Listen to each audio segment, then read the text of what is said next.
So our topic is binomial distribution. We will be studying it under probability distribution. We know what is binomial's theory of probability. You know it very well. Just to give you a recap, if we have n number of trials, okay, for example, if we throw a die 100 number of times, so that is n equal to 100, and we say that getting a 6 is a success, then the probability of getting a 6 will be 1 by 6 in one trial.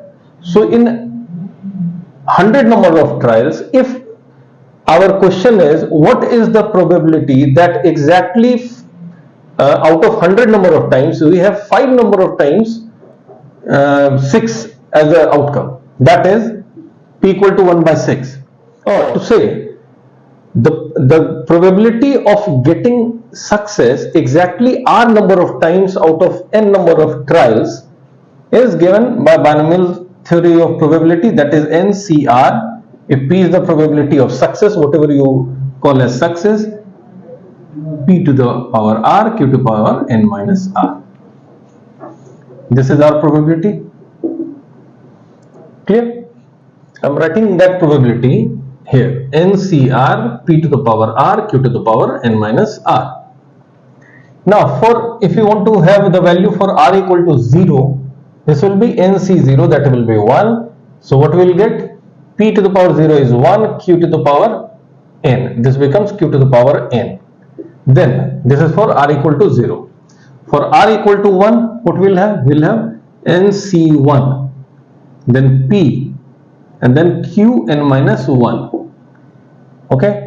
Then for in r equal to 2, this will be NC2, p2, q to the power n minus 2, and so on. For equal to r, we will have our formula p to the power this, and so on. Now this set of probabilities is called binomial distribution. Clear? This is our binomial distribution. One more thing. Now let's say out of n number of trials we wanted that the probability of getting p exactly r times is this. Now what if this is one set, that is n number of trials is one set, that is if we say throwing a die 100 number of times, this is one set, and we say that we do this random experiment n number of times, then what we will get? N into n, CR, p to the power r, q n minus r. If this n, small n, this is one set of trials, then if we have n number of such trials, that is I told you throwing a die 100 number of times. Now if, so for example, we say n equal to 100, that is 100 times we have done throwing the die 100 times. So this value, what we get will be binomial frequency distribution. This is binomial distribution, and this is multiplying every value by capital N. This is binomial frequency distribution. Clear? Now get these things to get these two things in your mind. We'll solve an example to understand this, and then we'll find the moment generating functions in binomial distribution. Okay.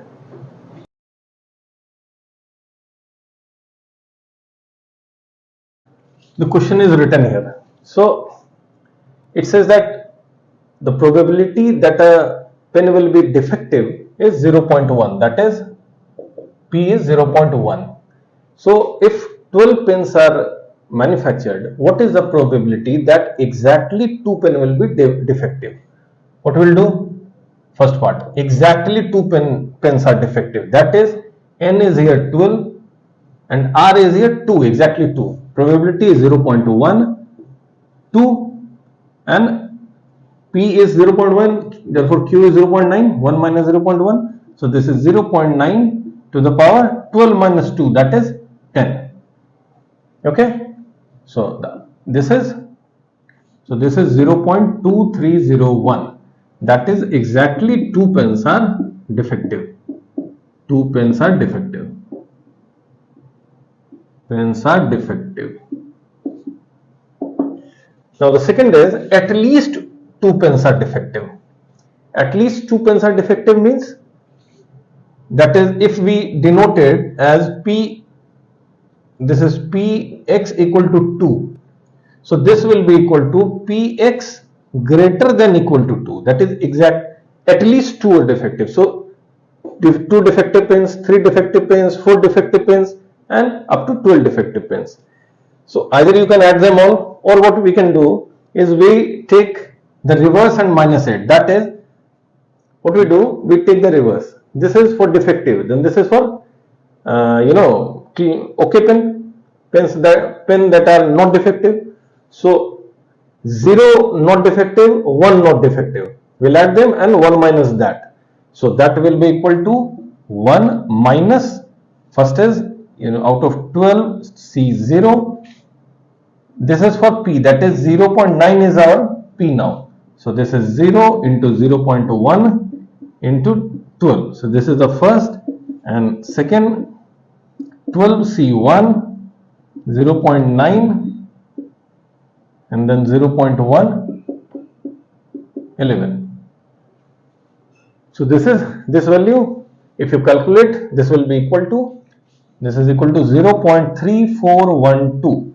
So this is at least 2 pens are defective.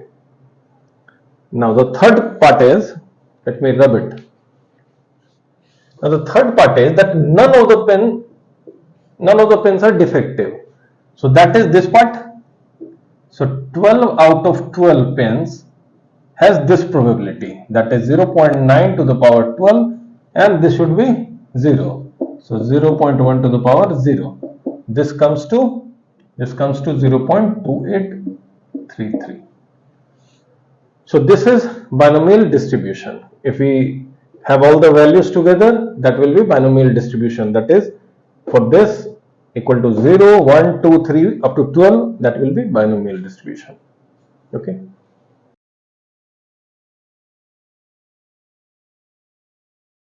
So the question is given here. It says we toss a coin 12 times, and what we want to have is that 8 out of these 12 times we should have head.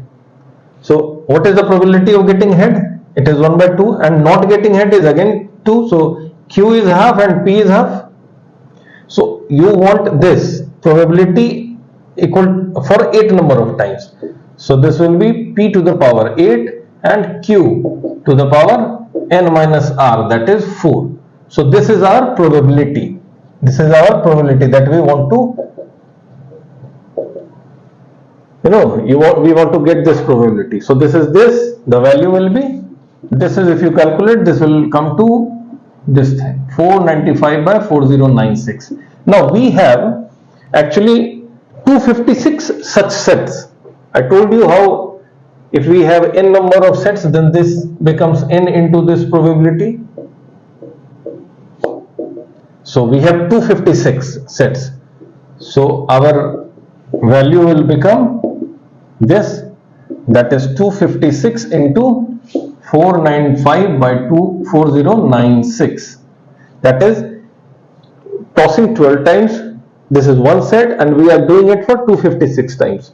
So the probability of getting head exactly 8 times and tail exactly 4 times in one set, in 256 such a number of sets, the probability will be this.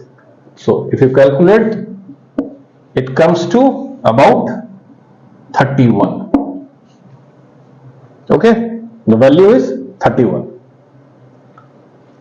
Don't get confused why it is greater than 1. In one set, we have probability.